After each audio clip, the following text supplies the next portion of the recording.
Chapter 3, While Cosette and Toussaint Are Asleep by Victor Hugo from the book Les Misérables. Jean Valjean went into the house with Marius' letter. He groped his way up the stairs, as pleased with the darkness as an owl who grips his prey, opened and shut his door softly, listened to see whether he could hear any noise, made sure that, to all appearances, Cosette and Toussaint were asleep, and plunged 3 or 4 matches into the bottle of the fumade lighter before he could evoke a spark, so greatly did his hand tremble. What he had just done smacked of theft. At last the candle was lighted. He leaned his elbows on the table, unfolded the paper and read. In violent emotions one does not read. One flings to the earth, so to speak, the paper which one holds. One clutches it like a victim. One crushes it. One digs into it the nails of one's wrath or of one's joy. One hastens to the end. One leaps to the beginning.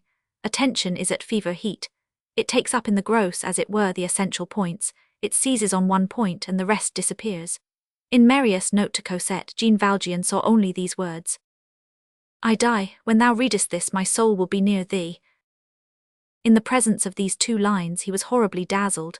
He remained for a moment, crushed, as it were, by the change of emotion which was taking place within him. He stared at Marius' note with a sort of intoxicated amazement. He had before his eyes that splendor, the death of a hated individual. He uttered a frightful cry of inward joy. So it was all over. The catastrophe had arrived sooner than he had dared to hope. The being who obstructed his destiny was disappearing. That man had taken himself off of his own accord, freely, willingly. This man was going to his death, and he, Jean Valjean, had had no hand in the matter, and it was through no fault of his. Perhaps even he is already dead. Here his fever entered into calculations.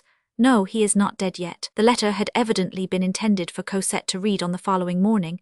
After the 2 discharges that were heard between 11 o'clock and midnight, nothing more has taken place. The barricade will not be attacked seriously until daybreak. But that makes no difference. From the moment when that man is concerned in this war, he is lost. He is caught in the gearing. Jean Valjean felt himself delivered, so he was about to find himself alone with Cosette once more. The rivalry would cease, the future was beginning again. He had but to keep this note in his pocket. Cosette would never know what had become of that man. All that there requires to be done is to let things take their own course. This man cannot escape. If he is not already dead, it is certain that he is about to die. What good fortune! Having said all this to himself, he became gloomy. Then he went downstairs and woke up the porter. About an hour later, Jean Valjean went out in the complete costume of a National Guard, and with his arms. The porter had easily found in the neighborhood the wherewithal to complete his equipment. He had a loaded gun and a cartridge box filled with cartridges. He strode off in the direction of the markets.